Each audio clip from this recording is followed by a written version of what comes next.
जय श्री राम। आप सभी दर्शकों का हम हार्दिक स्वागत और हार्दिक अभिनंदन करते हैं।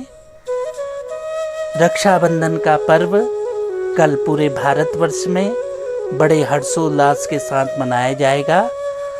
भाई बहन के इस त्योहार की आप सभी को हार्दिक शुभकामनाएं।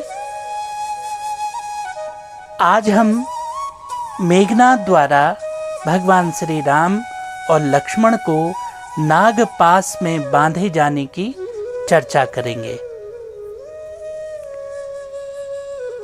मेघनाद युद्ध में लक्ष्मण को ललकारता है। लक्ष्मण भगवान श्री राम के पास में होते हैं और मेघनाद के समक्ष हनुमान जी खड़े होते हैं। हनुमान जी एक पहाड़ उठाते हैं और उस पहाड़ के टुकड़े को वो मेघनाद के ऊपर फेंकते हैं। मेघनाद अपनी बाण से उस पहाड़ को वहीं स्थिर कर देते हैं और कहते हैं कि क्या तुम्हारे अस्त्र शस्त्र सब खत्म हो गए जो अब पत्थरों से युद्ध कर रहे हो? कहाँ है लक्ष्मण?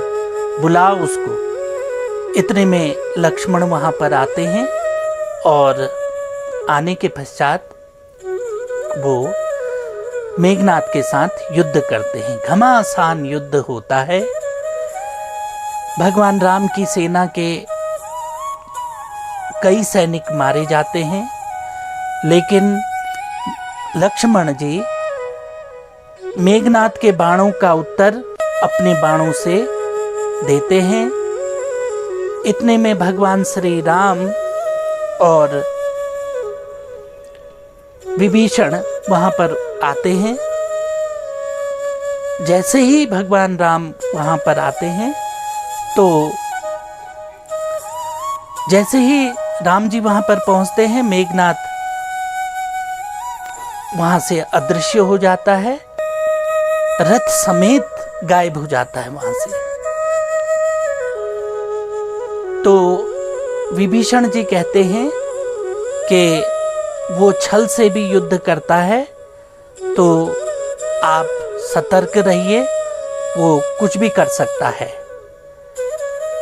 तो नागपाश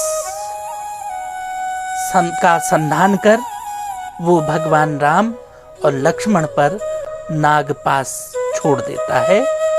कद्रु के पुत्र ये नाग भगवान राम और लक्ष्मण को डस देते हैं और बांध लेते हैं और भगवान श्री राम और लक्ष्मण मूर्छित होकर के वहीं भूमि पर गिर जाते हैं।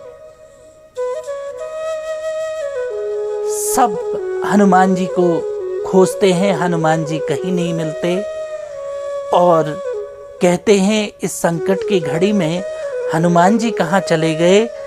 और हनुमान जी नारद जी की सहायता से गरुड़ जी के पास जाते हैं और गरुड़ जी से प्रार्थना करते हैं कि भगवान राम और लक्ष्मण के प्राण अभी संकट में हैं। कद्रु के पुत्र, उनके प्राण धीरे धीरे उनके शरीर से चूस रहे हैं और एक एक क्षण कीमती है।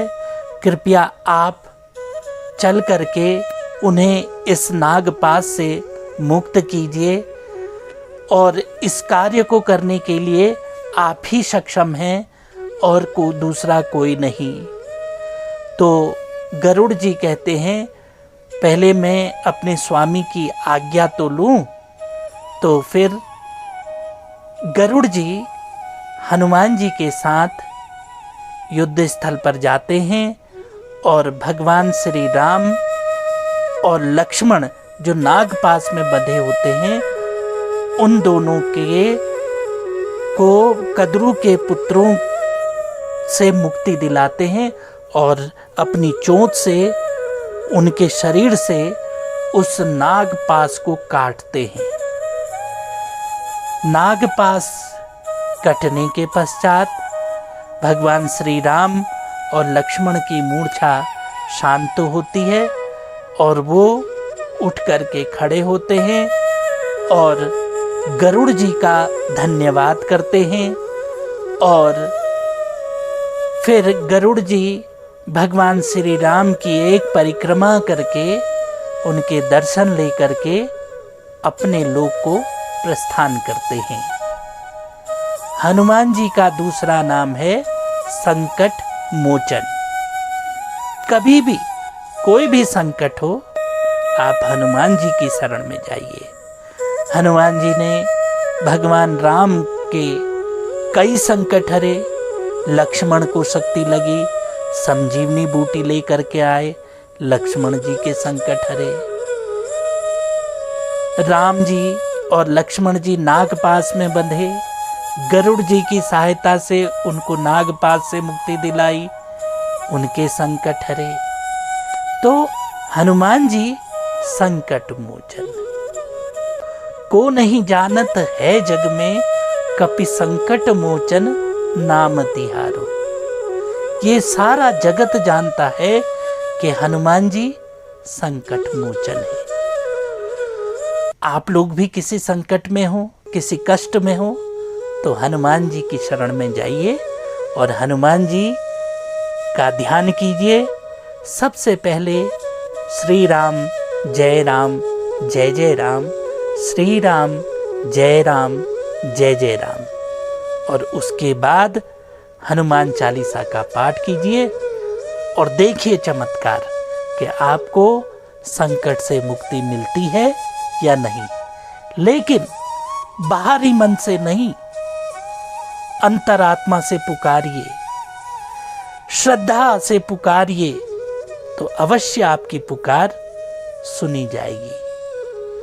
तो ऐसे संकट मोचन हनुमान जी को हम बारंबार प्रणाम करते हैं और आप सभी से प्रार्थना करते हैं कि आप भी अपने घर में हनुमान चालीसा व रामचरितमानस का पाठ करें और इसी पाठ से आपका उद्धार होगा, आपका कल्याण होगा। भगवान राम और हनुमान जी आपकी रक्षा करें। इन्हीं शब्दों के साथ जय श्री राम।